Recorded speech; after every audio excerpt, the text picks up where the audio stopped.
soused. We wandered hand in hand beneath the stars.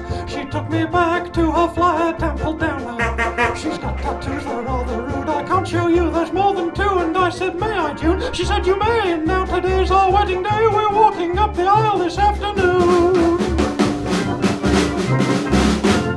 Thank you.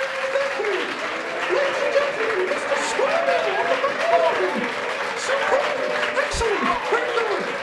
You've been gone a long time, Bernard. What's gone off? I know we've been gone a long time. It's been an absolute nightmare. I slept on a cockle and we dropped George Bond down a set of steps. And Mr. Drummey's hat came off and a dog ran away with his hat, and then we got it back, but there was a policeman following us. So we hid in some amusements for half an hour, and then we had to go back to my bedsit because Mr. Drummey wanted a hot mustard bath because he twinged his back lifting George Bond over some railings. But they're both backstage now. They're both backstage. Ladies and gentlemen, my apologies for, I apologise for my absence over the past hour and a half. Yes, I know, but I'm here now. I had some urgent business to take care of that needed my immediate attention. My thanks to all of you for your patience and your understanding, and also my thanks to Mr. Squaremeal for providing the top-class, first-rate entertainment that you have clearly so thoroughly enjoyed. Now, as you are all aware, my guest for this week is the featherweight boxer, George Bond. Unfortunately, he has been slightly delayed. Can you come here, please? Where's smelling salts? Yeah, I don't know. We better have doctor, haven't we? He's not badly. He's pissed. Look at that bloody lot.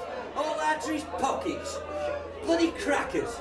I suppose we best cancel the show then, Well, I haven't we? know. But I can't properly cancel it without informing his manager first. And for some reason, that bugger won't pick phone up. We've been stitched up right good and proper. I can't wait up. Well, what goes around comes around, doesn't it? What the bloody hell's that supposed to mean? Well, last time we had him on programme, Bernard kept pulling his leg and taking piss. So he must have got one decided to leave as it lurched. To get his own back, I suppose. Funny way of doing it, but if we wake him up now, he's likely to kick shit out of hell's bells. I've never known out like it. Hey, what we gonna do? Well, there's no lot we can do. Show's cancelled. Tough titty. They're going to have to get him to the railway station, shove him on train, get him off at Island, just get him out of here. He can't even stand up. How am I gonna get him to the station? Well, they'll have to wheel him on Barra, and I'll tell Bernard that's took him to the doctors. Well, can't you take him instead? Not bloody likely. He's knackered me up getting him here in first place. It'll not do thee any harm, it'll get some pawn shop. Besides, I'm going to stop back and give Bernard a bloody good bollocking. Please settle down, ladies and gentlemen. The show will be starting very soon. And as for those of you tittle-tattling about George Bond, I can assure you that he has always been the true professional. He's got his head screwed on.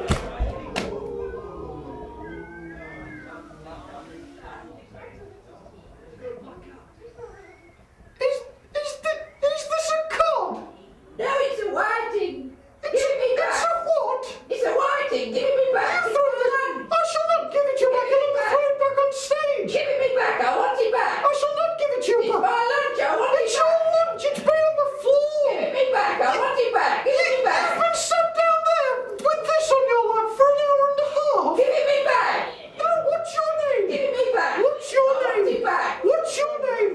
Barbara. Barbara what? Barbara Musgrove. Right then, Barbara Musgrove, if you're so desperate to have this for your lunch, you can come and fetch it from the office at the end of the show. Give it me back now. I want it back. Give me my whiting back. Give it me back. Where's he gone? Where's he gone? Mr. Squaremeal's had to take him to the doctors on bloody Barra. Well, I've just told everybody we're about ready to start. Well, we bloody ain't. It's been a complete waste of time this morning. I hope you're bloody pleased. Drummey, I wasn't to know all this was going to happen. Well, there must be more bloody brainless than there looks then. I could have bloody told you George Bond went no bloody good. I don't think he's ever won a chopping fight in all his life. And his manager's now for a bloody out washerwoman. Last time he were on bloody programme he said bugger all, and then buggered off after about 2 minutes. That's absolute nonsense. George Bond's previous appearance on the show was a highlight. It even made the Best of Bernard, volume 50. Bloody Best of Bernard? I've never heard such bloody crap. Now get on that bloody stage and tell band and audience to piss off home because it ain't going to happen. I'm not doing it. You bloody what? I won't do it. Won't you? No, I've never cancelled a show before, and I'm not cancelling one now. The band's still here. I'll do a musical special or something, anything. A musical bloody special? Them poor buggers have just had to sit for an hour and a half listening to Mr. bloody Squaremeal trying to play a bloody mouth organ, sing through the bloody songs twice over. Bernard, the last thing they want is more ramble from you. Now get on that stage and tell them it's cancelled. I will not go on that stage to cancel the show. I will not do it. Right. Well, I'll do it. Sod you. Never again, Bernard. Never again. Shut up, the lot on you. Right. Pipe down and listen. And if anybody interrupts, I'll knock their bloody teeth out. Where's George Bond? What have I just bloody said? I'm fed up with this. Do you want your head knocked off? No. Right, well, bloody pipe down and listen then. George Bond hasn't showed up, so there'll be no programme recorded today. Please feel free to piss off home in an orderly... Come on, stop that now, come on. Hey, you with pipe on, you sat there with bloody pipe on. If your fat husband throws another bloody thing, I'll have him swinging from a radio mast by his nuts. Now bugger off home. The lot on you, there's no show this week. It's all gone tits up. What the bloody hell are you doing? I'm getting prepared for this week's show. Hey! That other idea, remember? That other idea I told you about earlier this morning about the chap whose house falls in the sea overnight? Well, I'm going to do it. I know it's all made up, Mr. Drummey. Whoa. No, Bernard, this is a factual radio programme. You can't just spout any old ramble. We'll get in bother. Surely we won't if nobody knows that it's not true. Bernard, there's nobody to play it. There is. No, what? Have they just fallen from the sky? Oh, no, he turned up on a tricycle. Oh no, not him. Not him that delivers Eugene's pears. That lad is half baked. He's quite willing to do it, though. Oh, sod off. Now shut up and listen. It looks like we'll be recording a programme of some description after all. So you can give up a behaving like arseholes and pipe down. Dennis, just play me something, Dennis. Play something. Just keep this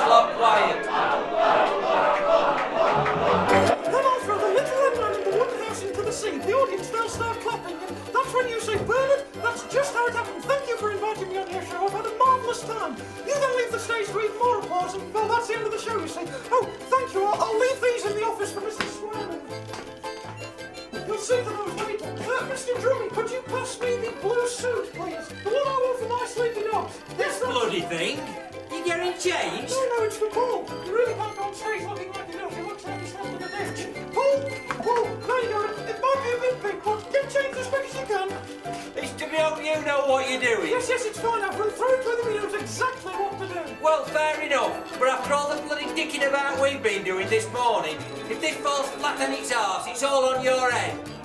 Is he ready? Oh, yes, he's getting ready. Mrs. Nicholas, get them stage lamps on. Don't fret, Paul. It's just the lamps. They seem to do this. Mr. Dave Bones, get that tape rolling. Bernard's ready. We're going. We're getting ready. Go.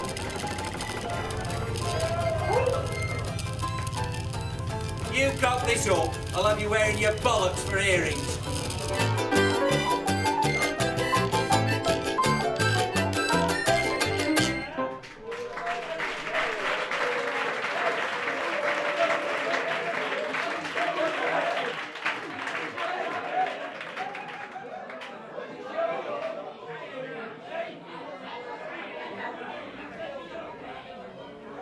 Settle down, please, ladies and gentlemen.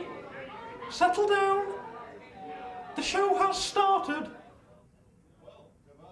Thank you. The time is swiftly approaching 6 p.m. on this beautiful Saturday evening, and this is the Bernard Moore Show with me, Bernard Moore. Unfortunately, the scheduled interview with the featherweight boxer George Bond is not taking place.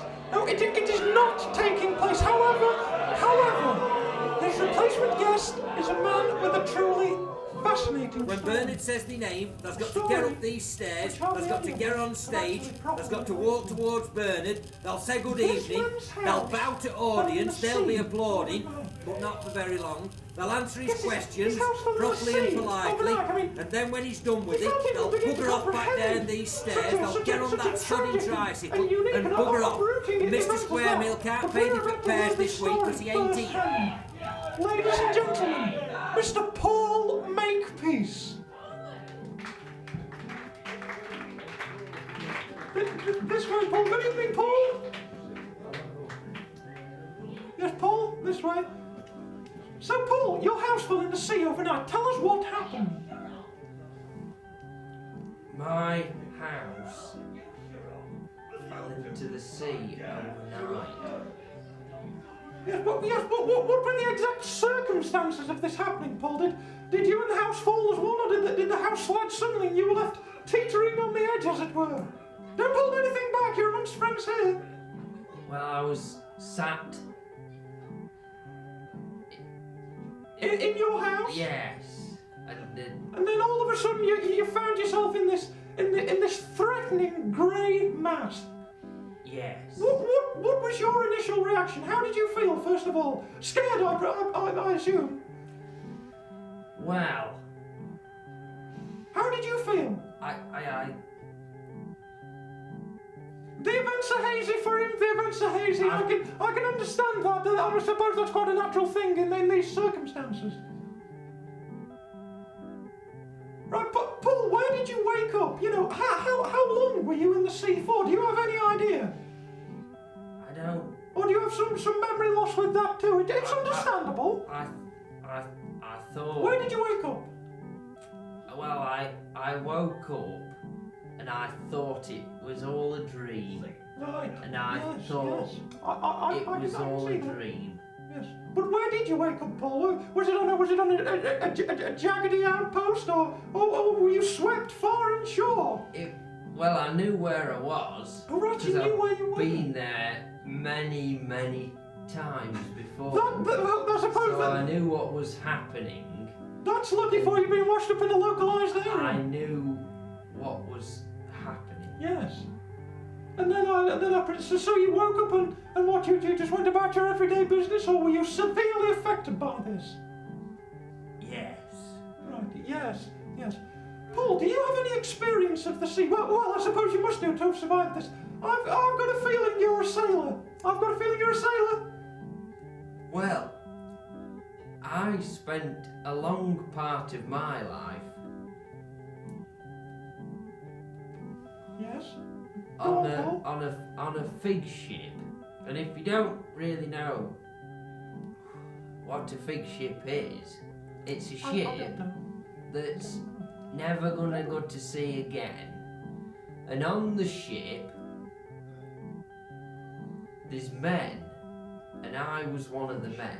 And what we have to do on the fig ship is we prepare the figs, put them in the cans, in the syrup. And after that, There's more? I had a job on the prune boat, which is a boat that's never gonna go to sea again, and you have to put the prunes in the syrup in the cans. And after that, I had a job on a pear kennel, but it's not like a dog kennel. It's a pear kennel. It's a boat, but they call it the pear kennel. And you put the pears in syrup? You peel the pears. You put them in and syrup? you put them in the syrup. You put them into cans? In the cans. Oh, simple. So it's like a chain of businesses relating to fruit. And I was one of the men on the pear. Yeah, it's a chain of businesses relating to fruit that just happen to be on ships. Paul, has all your life revolved around preparing fruit on ships? Yes. Right, so Paul, tell us... I don't do that anymore. Oh, right, I was just about to say, tell us what the future holds. What's next for you? I deliver the pears now. I have to. So you climb the ladder, The pears are in the cans, and you put them in a box. and you deliver them. Absolute bloody crap! Wonderful. How fascinating. How incredible. What a pair of bloody idiots! Simple but effective way of business. Mr. Squaremeal wants. Paul delivered some pears to a chap who works here earlier. Yeah. So, Paul, I suppose the big question Mr. Dinkbomb, this is Mr. Drummey. There's no way we're broadcasting this ramble tonight. It's dreadful. Stop tape. Stop recording. You'll just have to find me a repeat of something. Tell Mrs. Nicholas to keep them stage lamps up, because I don't want Bertie to know. Stop the tape. I'll tell you what, Paul, I'll do you a favour, ladies and gentlemen, I'll do you a favour. I live in a lovely room in a very clean and respectable guest house not far from here. And if another room becomes available, I'm not saying it will, but if another room becomes available, I'll put in a good word for you, Paul, with my landlady.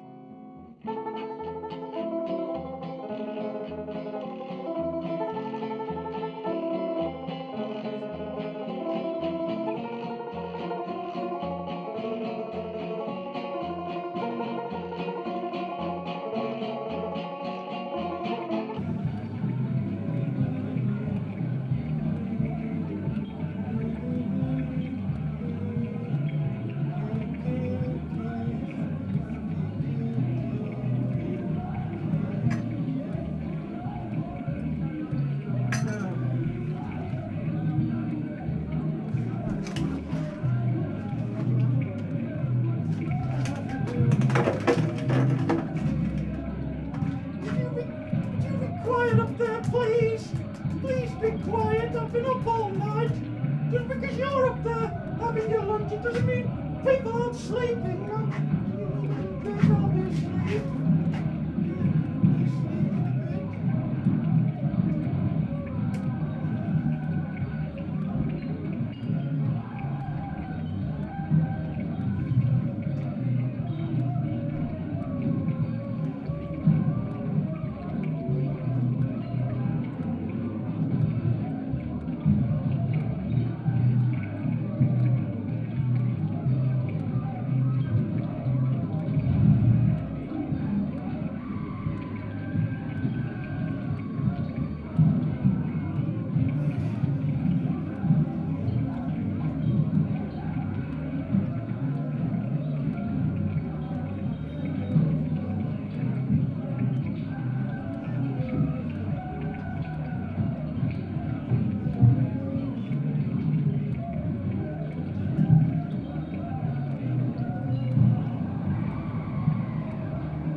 The time is swiftly approaching 6 p.m. on this beautiful Saturday evening, and this is the Bernard Moore Show with me, Bernard Moore. Tonight's show is sadly the last in the present series. It wasn't supposed to be, but one or two unexpected events last week have led to certain decisions being made. And anyway, first of all, I must apologise for the cancellation of my television play, My Sleepy Dogs, which was supposed to be broadcast on Monday night, but wasn't, although it should have been. Also, an apology for the cancellation of last Saturday's Bernard Moore show, which was intended to be a boxing special, featuring George Bond, a featherweight boxer who appeared briefly as a guest on this programme 5 months ago, not long after his first professional fight against the washed-up jailbird Winky Simpson. To everyone's surprise, George lost the fight when he rather alarmingly collapsed with a stroke in the third round, having hardly thrown a punch. Since then, his luck doesn't seem to have changed. Only half an hour before last week's show was to be recorded, George was nowhere to be seen, although a frantic search of the local area found him slumped unconscious on the beach wearing boxing gloves, an empty whiskey bottle at his side. Continued, desperate attempts to revive him proved unsuccessful, and with no replacement guest on hand at such short notice, the Bernard Moore show was cancelled and replaced with a repeat of Picking Up Pebbles. My guest this evening is a man who last Saturday morning proved about as elusive as George Bond's sobriety, but fortunately he's here tonight and didn't have to be dragged halfway up the beach to get here. George's trainer and manager, Mr. Kieran Webster. Good evening, Kieran. No, good morning, Bernard, good morning, not good evening, it's Kieran, Monday you've morning. been told it's going to be broadcast at 9. Crikey, yes, I have, yes. Good evening, Bernard. Good evening, Kieran. Kieran, I must say I'm very angry that my show had to be cancelled. Yes, I'm very angry that my show had to be cancelled last week as a consequence of George's drunken state, and in my eyes, you as George's manager are responsible for his behaviour. Whoa, hold your horses, I don't know what you're on about, Bernard, because I haven't had anything to do with George since he went off rails. Well, yes, George has clearly gone off the rails, judging by the state I found him in. After leading us a dance all morning trying to sober him up, he then had the cheek to turn up at my bedsit, still inebriated, before forcing his way into the club upstairs by climbing up the air vent. That is not a way for a professional boxer to behave, Kieran. No. And as his manager... Hold up, Bernard. I had no idea George was meant to be on your show. You had no idea? No, I didn't, because, like I've been trying to tell you, I've had nothing to do with him for months. I'm not his manager anymore. Well, who is then, Kieran? Who is his manager? Nobody's his manager, because he don't box anymore. He's turned his back on it all. He's thrown it all away. He's not bothered. What on earth's happened to him? He's lost his ruddy marbles, Bernard. He took off one afternoon in a foul mood, and I've not heard sight of him since. He's lost it, the lad. I can't believe that, Kieran. He seemed all right when he came on the show 5 months ago. Did he act as like he stood there like a spare part while you did no but ridicule him? I did not ridicule him. You didn't, you know you didn't all. You said him fighting Winky Simpson was like the convict versus the clown. You didn't know but pull him to pieces in front of all them folk. Do you have any idea what that did to his confidence? He'd only a few days previous had a very challenging fight, get it his best, and all you could do was humiliate him and spout on about how useless he was. Well, he was useless, Kieran, for goodness sake. He had a stroke in the third round. He did not have a stroke. I was commentating on the match. I saw it with my own eyes. He was laid motionless for above 2 minutes with his eyes closed. Well, I could lay motionless for 2 minutes with my eyes closed. You don't mean I've had a stroke. Have you any idea how impossible it was for me to try and rebuild George's confidence after the things that you said about him on that ruddy show? Thank goodness he walked off because it served you right.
days, above the ring, there's a ridiculous number of lamps. How many lamps? Oh, I don't know, about 9 lamps. And that's what knocked George flat in his face. Yeah, the intense heat from the lamp.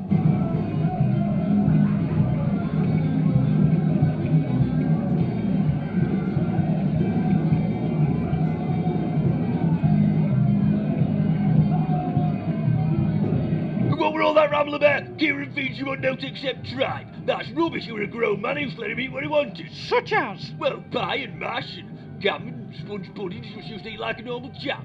But I'm trying to think what's become of him now, Bernard. You've ruined him. You destroyed every last bit of faith he had in himself.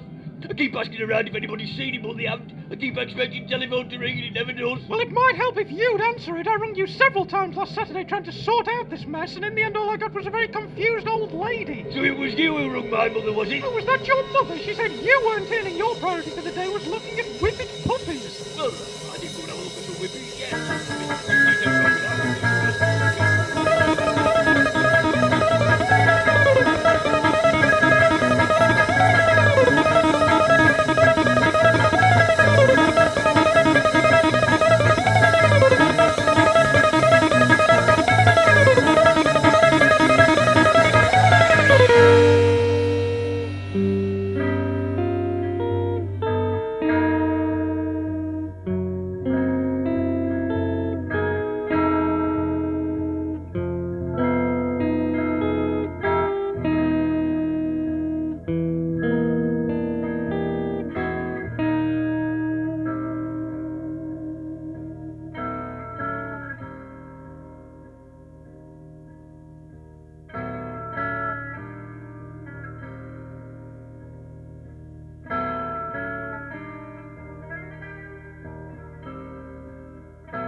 gentlemen, Mr. George Bond.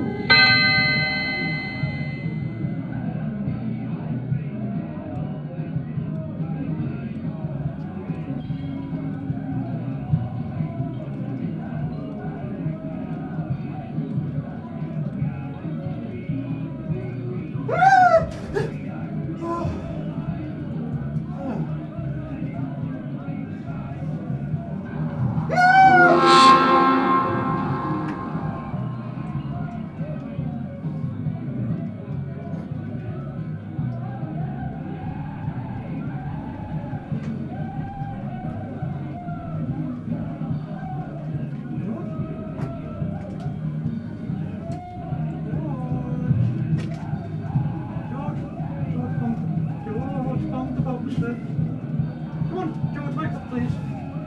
George!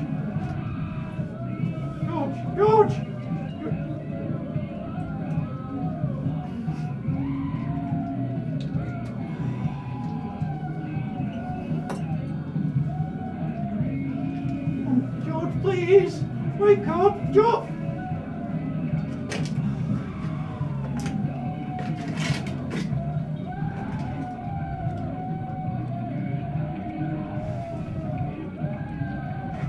Would you keep it down up there, please? Keep it quiet! There are people down here, you know!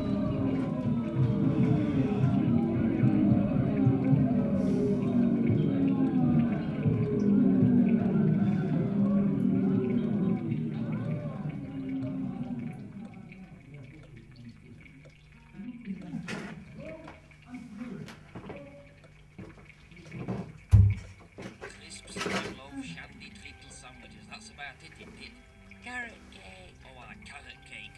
Hold on. What's that bloody thing under the radiator? That's me pet dog, Christy. Well, it'll have to go in coal shed for an hour or three. We can't have a bloody reptile in house, not with parcel coming. It's not a reptile, it's a horned dog. Well, where's its horns then? Hello, Eugene Squaremeal speaking. How are you? Hello, Eugene Squaremeal. Hello. Hello?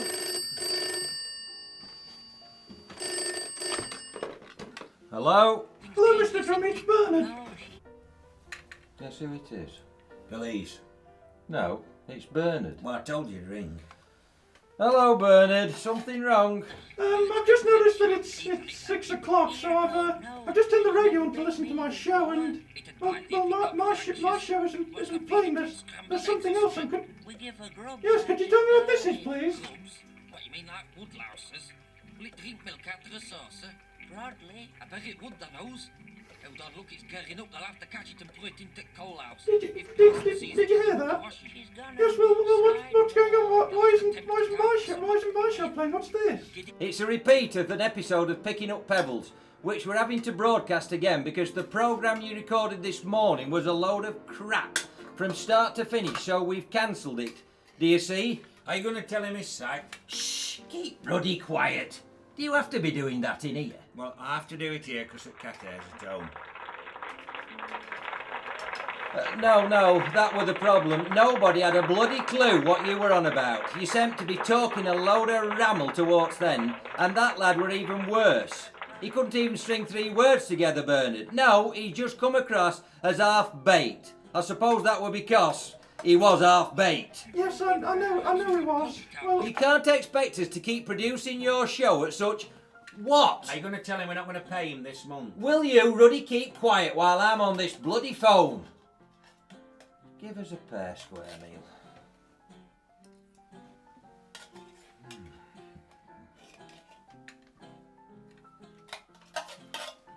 George Bond was a useless drunk who you decided to replace at the last minute with a dim-witted tramp. Now that to me was crackers. he did his best. That's all he could do. It were crackers thinking that would work. It were a bloody shambles, Bernard. Are you going to tell him we've stopped paying rent on his bedsit? I will. I'll tell him in a minute. I'll tell him the bleeding lot. No, what did you say, Bernard? The band sounded pissed up as usual. Are you going to tell him we've cancelled his television play? Really? Oh, did you hear that? Well, we've decided to cancel My Sleepy Dogs because of what went off this morning. But I think that's hardly fair. It wasn't my fault. No, not entirely, but you were responsible for booking George Bond. And to be quite honest, judging by the way things went this morning, it would be best if this series of the Bernard Moore Show was concluded a bit earlier than usual. Oh, crikey, that's him now. We want you to do one more show for next Saturday, and then that'll have to be it till, well, I suppose the next series. You can come in and record it on Monday morning. I'll sort the guests out. There'll be no musical interludes, no audience. Bollocks! What's up with you now? They're taters, not pears. They're getting syrup all over. You're in a right What am I mess. gonna do? Look at it. You what? Pears. No, I've made my mind up, and that's that. What's different? Oh, but what am I supposed to do about George Bond? He's here. Yes, he's here down in my bedsit now. He's slumped over my radio. He's very drunk. Yes. Oh. You obviously didn't take him to the station then. What? George bloody Bond! He ain't on train. He sat down at Chuffing Bernard's, pissed off his head. Well, I've got his hip flask here. Perhaps we ought to take it in back. Bugger his bloody hip flash, Eugene. Why didn't you sit him on a train like I told you to? Well, I'm going to, and I wanted a tiddle, so I put him on a form, and when I came back, he'd gone, he'd buggered off. Chuffing off. I don't believe it. If he's down at Bernard's, make sure he don't go into that club. Bernard, listen, make sure he don't find his way into that club above your room. That's the last thing we want. Right. Find out where he lives and send him home. Well, no, there's no point going through his pockets again. We did that this morning. This is getting beyond a joke. Have a look in his suitcase. Have a look in his suitcase. He might have an address book, a bus ticket. Who knows? Yes, just have a look. But I tell you what, try ringing his manager first and tell him what's happened. Right, yes, I'll do that. I'll do that. Okay, yes. Right. Oh, very nice. What a jolly bungalow you have. It's all right. We're having trouble with outside closet for a minute, though. Oh, in what way? Roof blew off. We went through kitchen window. I were in kitchen having a tin of soup when it happened. It must have been a terrible shock for you. Yeah, Here in Arbor State and that I'm from Bettney from us. Mr. and Alpha rode her away, said we talked up a place of our gas. Les bonjour, monsieur le corbeau. Vous, joli. Vous me semblez Now that was a bit of good French, weren't it? Hey, phone's ringing.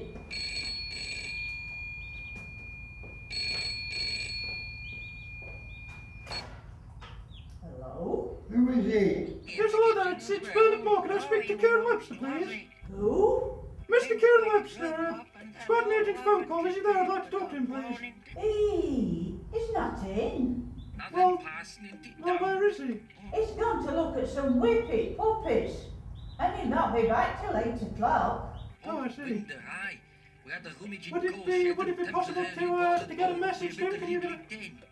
No. Treacle sandwich, pass. Oh. Oh, thank you very much. Did you Right. make them yourself? No. Right, well, thank you anyway. Right, cheerio. Bye.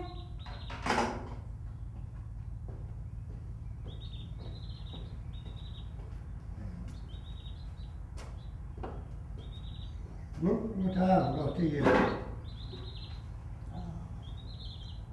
Do you know, we had an old hen set of soap about a month ago. And do you know she had 11 little chickens. But rats suspect them all down to 2. Well, these 2 they've done ever so well. And they're real nice chickens, and I'm ever so pleased to be on. Well, I hope you look after them better than you've looked after David and Pauline.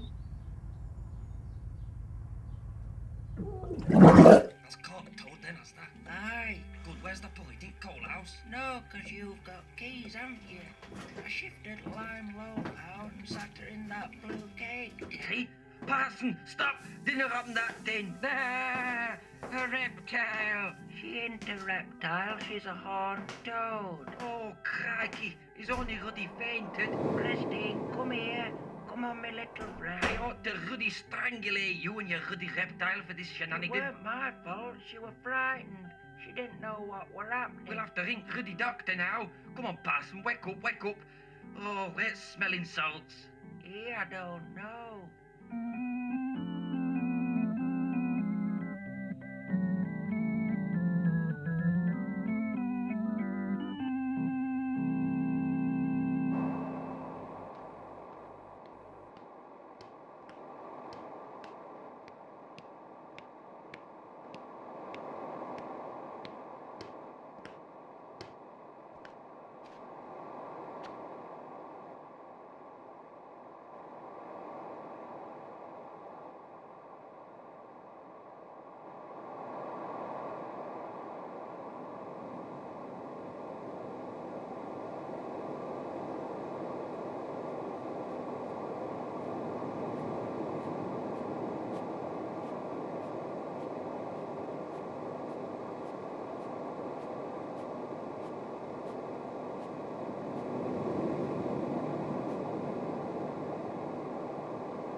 pineapple, and mango, the fruits of the paradise isle.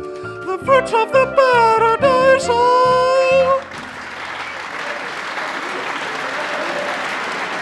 Thinking about the paradise isle sounds like this one. It's about the paradise isle. Just a joke, just a joke, just a joke. The Fruits of the Paradise Isle is the musical centrepiece of my latest television play, My Sleepy Dogs, to be broadcast on Monday evening. Imagine, if you will, a house. Your place of security, family, love, happiness and memories in bricks, mortar, timber, doorknobs, skirting boards, roofing slates, anything you like. This place, though passers-by may deem it plain and prefabricated, indistinguishable to the endless row of neighbouring dwellings, though it may be inherited, bought, squatted, rented, borrowed or begged, though the lights in the lavatory may flicker, the damp parades precociously behind the bookcase, and the deafening din from the adjoining billiard hall keeps you awake in the tender hours, this is your home. Now envisage that this is all taken from you in one unpredictable spin of nature's roulette wheel, like a moth that finds its wings singed on the jocund illuminations of the mad merry-go-round at the circus of chance. The fragile, dusty body pathetically convulses, a victim of dumb fascination. I see nothing. I hear nothing. I feel nothing. I need nothing. I try to remember everything. I remember nothing. Your four-walled abode. Death, forewarned by nature's shuddering groans. Waiting, wondering. Silver threads lowering, frightened, emptying vessels, slowly drowning the tired, innocent mind. Enticed at first slowly, then faster, faster towards a terrific transubstantiation. Finally ensconced in the ever-powerful open ocean. Didn't an angered octopus's tentacles viciously slap and snap at your heels? Or were you calmly and comfortingly enveloped by a shoal of carefree cods, gently easing you into their cold, lightless world, encouraging you to drift deeper and deeper into the approaching abyss and eternal nothingness that is the sea at night? Violent, emotional agitation, violating the tempest straightness, exposed flesh in the elements, bodies blessed by nature's locations. Is this how it happened? Was it overwhelming? Is this what happened? Did it overwhelm you? Did you fall and feel like you were drowning? There's blackness above you weighing you down. You couldn't see, you couldn't breathe. All you could do was let it happen and see the flashes of light in the black and the memories of sun and smiles and childhood exercise and feelings of an afternoon that you wished would stay forever and keep feeding you the joy of life and being alive and feeling fortunate. Did it happen at all? Or was it the one moment when you felt most alive? Everybody has and remembers one moment when they felt most alive.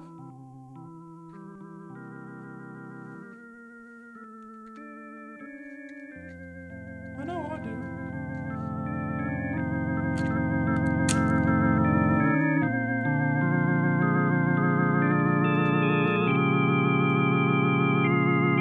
For many of you, those words may have seemed like the tepid and fruitless ramblings of a man of unsound mind.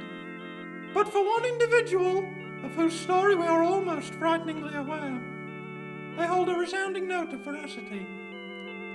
Ladies and gentlemen, Mr. Paul Makepeace.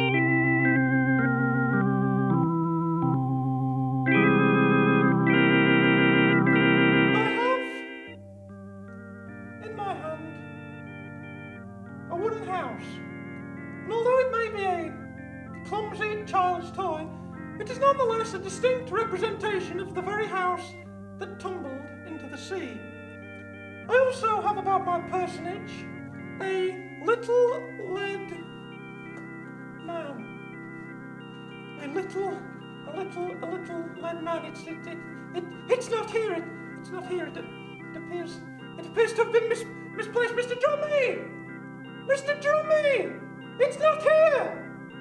I haven't got the little head man, it's not here! Mr. Drummey!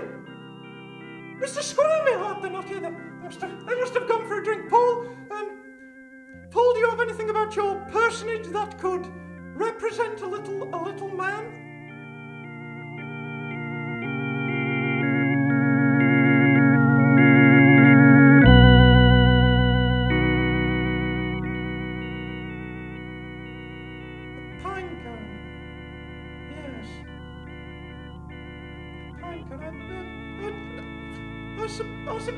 I suppose it could. It could look like a man. Well, it'll have to do anyway. Attempt to comprehend this house and its innocent occupant, savagely uprooted from its steadfast ancient foundations and hurled like a spinning top into the open ocean. Look out, Captain, and warn your crew, for there is no lighthouse or mermaid to guide you on these hellish shores.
You may recognize my voice from the radio program. Got some things we're going to do. Wooden wagon of wild women. A spit pig, stop traffic. These are exercises. These are vocal exercises. I'm the host of the Bernard Moore Show. That voice you hear on the radio, that's me. You may also see me in televised advertisements for Wunsch's Magic Mud Flea Powder and also Munker's Luxury Grape Drink. I can honestly say that I can recommend them both. A cool glass of Munker's Grape Drink surely goes down smooth, and boy is it refreshing.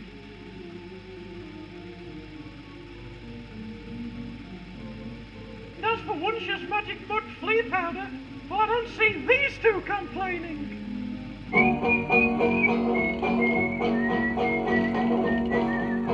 This pair of pallipooches from which you have just seen, of what you just, the ones you just saw, they're not your ordinary household hounds. These two are professional actors. Boy, do I know it. They starred alongside me in my latest television adventure of My Sleepy Dogs. The story of love, danger, fear, romance, espionage, adventure and intrigue set in a damp one-room flat under a billiard hall. I play the part of young Peter Monkplace, a simple fellow down on his luck in Savoy, who now scrapes a meagre living delivering tinned potatoes, till a chance encounter with a pair of young dogs leads him to the girl of his dreams. Anyways, enough about the plot. Here's a preview of a scene. Featuring... well, it features me, and,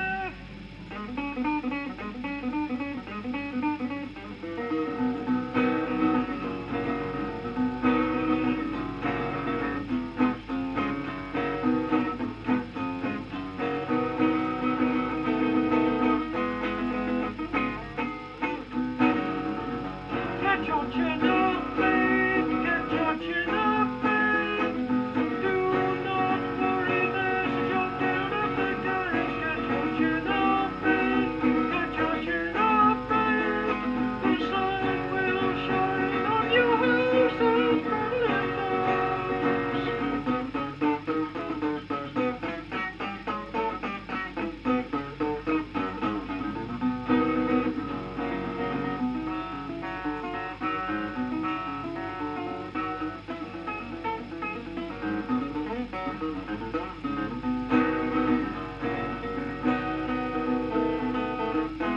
Look at me! Hey up, mate! Great! Wasn't it great? But all of the scenes are brilliant. But that was probably the best one. I mean, nearly all the scenes are as good as that. Take another one of these, please, John. It's a right old-fashioned, all singing, all dancing adventure that you just can't afford to miss.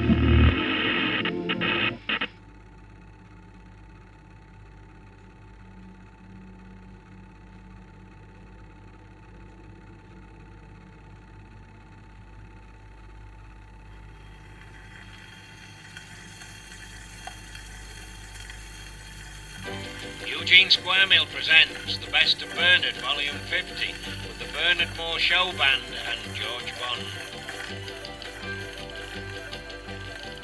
I'm just a simple lad, no mother and no dad.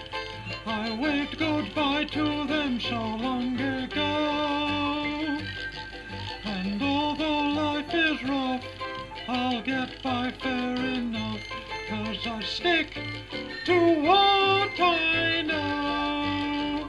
I could pick dandelions all day, fall asleep in the new mown hay, or drop my old fishing pole in the river. But that's no good when I've potatoes to deliver. Come rain or shine, sun and snow, I'm doing fine, and off I go. Although some folks might think I'm slow, I'm sticking to what I know. You'll see me pedaling down the road. Watch out, cats and dogs and kids and toads. These tinned potatoes must arrive on time, because my customers can't wait, and these potatoes can't be late. Still they won't go off, 'cause they're preserved in brine. Come rain or shine, sun and snow, I'm doing fine, and off I go. Although some folks might think I'm slow, I'm sticking to what I know. I wouldn't know what to do with a fancy car or a fine cigar in a private bar. But a lady of the night in her knickers and a bra could be lurking down the docks. These streets aren't safe at night, and even when the sun shines bright, you'd best be careful or you might get shot. Hey, watch what you're doing with that shooter. Come rain or shine, sun and snow, I'm doing fine and off I go. Although some folks might think I'm slow, I'm sticking to what I know. I'm sticking to what I know. Thank you. There's every chance that song may feature in a television play that hasn't yet been commissioned. But keep your eyes peeled, we'll have to wait and see. My first guest this evening is a featherweight boxer who made his professional debut only last week, where he was expected to easily triumph over Winky Simpson, a seasoned has-been in the twilight of his career. However, much to everyone's surprise, Winky won by default after his opponent collapsed with a stroke in the third round. Winky's down the pub celebrating, but his defeated opponent is here tonight. Ladies and gentlemen, Mr. George Bond. Good evening, George. Hello. George, what on earth happened last week? Everybody knew Winky Simpson was out of shape. He'd not long been released after serving 6 months in prison for lewd behaviour on a tram. He was at 50-1 to make it past the second round. How did you lose? I really don't know. I don't know about a boxing match. I felt more like I was watching a childish circus act. The convict versus the clown. I was expecting you to jump on a unicycle and start blowing up balloons. I didn't. I bet Winky Simpson's had tougher fights against his conscience. I don't know what you're on about. In your defence, George, your trainer and manager, Kieran Webster, said that the heat from the lamps above the ring affected your performance. The lights bothering you tonight, are they, George? Shall we turn them off? Do you want us all to sit in the dark? Is it too much for you? What are you on about? Don't worry, it's only a joke. I understand that most of your exercise came from walking Kieran's elderly parents' whippets. Well, I was just helping him out. Kieran's methods are largely unorthodox. What's all this about him feeding you mainly on tripe? Well, I do like tripe. You fight like tripe, but that doesn't seem to bother you or Kieran. George! No, George! forget it. I'm not really supposed to like that. Forget it. Crikey, 8 minutes left. Dennis! Stop playing that song I wrote last week. Savour that woodland. Let's all have a sing-song.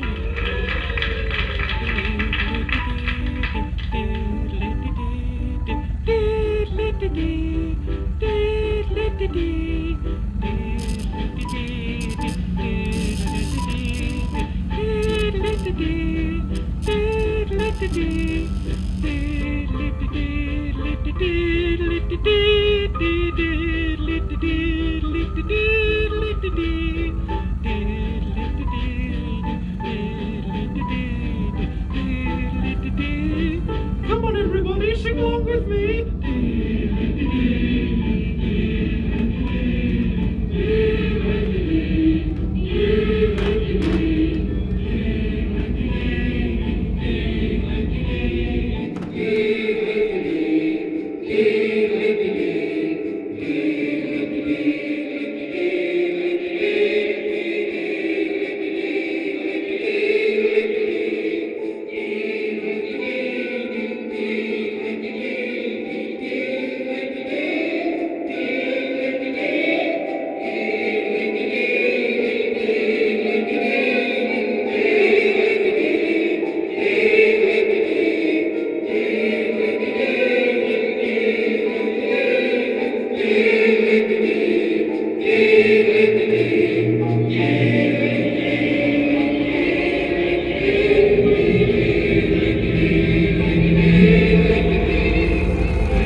Well, it is, of course he's right. If George has lost his mind and turned his back on you and the boxing... Yes, he has, he has. Why was he dressed smartly when we found him on the beach, as if he was fully aware he was going on the show? He was obviously still in training. I found a chest expander in his case. He had his boxing gloves. Look, it can't have been George Bond, Bernard. There's no Kieran, way. it was George Bond. It can't have been George Bond. Who was it then?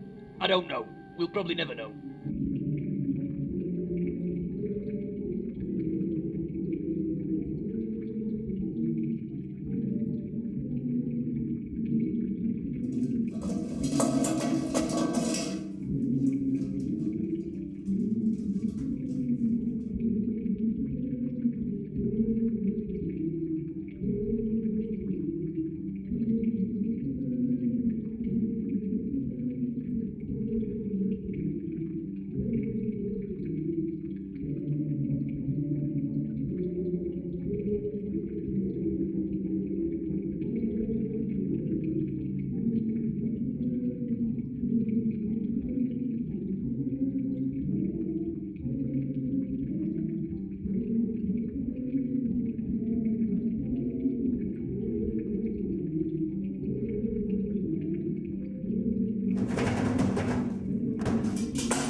opened, savagely uprooted from its steadfast ancient foundation, and hurled like a spinning top into the open ocean. Look out, Captain, and warn your crew, for there is no lighthouse or mermaid to guide you on these hellish shores. What happens then? Well, then I throw the little house and the man into the sea. The audience applauds naturally, and the chap whose house it was says, "Goodness me, that's just how it happened, Bernard. Thank you for inviting me on your show." He leaves to even more applause. Then I say, "It's a shame George Bond couldn't be here, but never mind. Good night." And that's the end of the show. And a damn good show it'd be too. Bernard? Who is this bloke? We don't know. Well, Nobody ever seen him. Who is he? He isn't anybody. It's all an act. It's all an act. I just have to run through the idea. Bernard, we'd have to find somebody. Can't even find George bloody Bond. So how are we going to get this bloke to come? Who the fire is Can't he? we at least try it? Can't we just try my idea? Why can't we try it? Bernard, it's a load of rubbish. It won't work. It didn't happen. I know it didn't happen, but if I say it as if I believe it happened, and the audience happens to find it believable that I believe it happened, then they'll believe it happened as well. And although it is not believable happening, it's seem believable. And if they leave believing it happened, it's as good as if it happened in the first place, surely. No, it isn't. Well, what are we going to do then? I'll tell you what we're going to bloody do. I'm going to ring this bloody, whatever his name is, this bloody Alan Webster. Kieran, George's manager. I'm going to bloody cancel it. I'm not having it. You can't cancel the show. We have never cancelled a show. I don't believe this.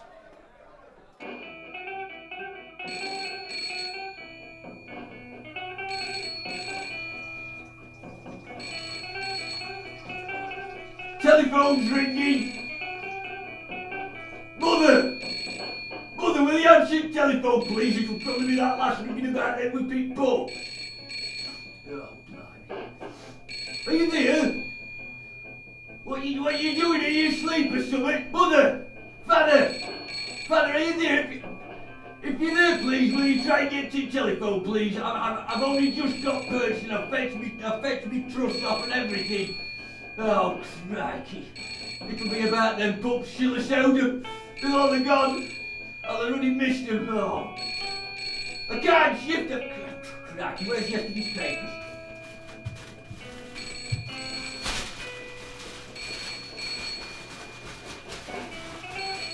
Will either of you two please wake up and answer that telephone? Mother! Father! Have I got you? Aye. It's about right, I've got to get it in my ruddy send. Oh, crikey! Jumping hell, that bloody truss snap now! Mother, will you get your phone? I can't shift, I'm just going to bust me truss again. Oh, what a morning. What is the point in having a phone if no bugger's going to answer it? What are we going to do, miss? What are we going to do? We're cancelling, Bernard. We can't. We're going to cancel. We cannot cancel it. It is not happening. I have never cancelled a show in 14 years. We're cancelling now. It's No, not happening. It's hopeless. Why won't you let me run through with this idea? Just let me go with it. We're cancelling it. What? Just give it to Thom. It's not locked. Wait, I've got an idea. I could do You've no ideas. Your ideas have I gone, Bernard. I could do some songs from my plays. You can't sing. It's not going to work. What? It isn't locked. Just give it to Thom. Bernard, listen. It's going to get cancelled. It's not going to happen. You can't send the Bernard Moore show without performing. What? No, I'll let my him in. wallet isn't I'll hungry. let him in. Let him in. I'll let him in. Come on, Mr. Drummey, I can't let you cancel it. We're cancelling. And where the bloody hell have you been? Bit of an ice cream. Looks like it. I wanted you here. Ain't a great fit bird in fact. I don't care if there's two bloody fit birds in that van. I wanted you here. Mr. Drummey, this is George Bond Simplex. Bloody George Bond? Where have you found it? I'm from, well. Whereabouts up from? Let's try and find him. Come on. We've got to try and find him. He must have got lost looking for this place. I will spot him with this.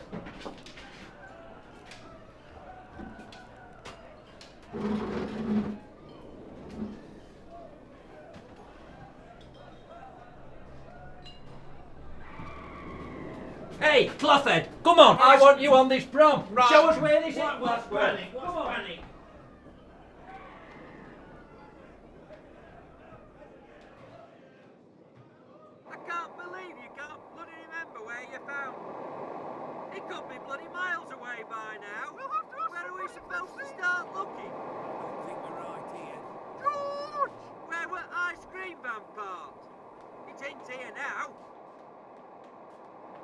chopping hell's bells, Bernard. George! This is bloody ridiculous. I mean, where the bloody hell are we supposed to start? Hold on. Is that somebody down there on me? Bernard, will you knock on? I reckon there's somebody down there. George! George, what? George! Hang on, where's Mr. Squaremeal? Will you bloody get a move on? Knock on! Out from here, old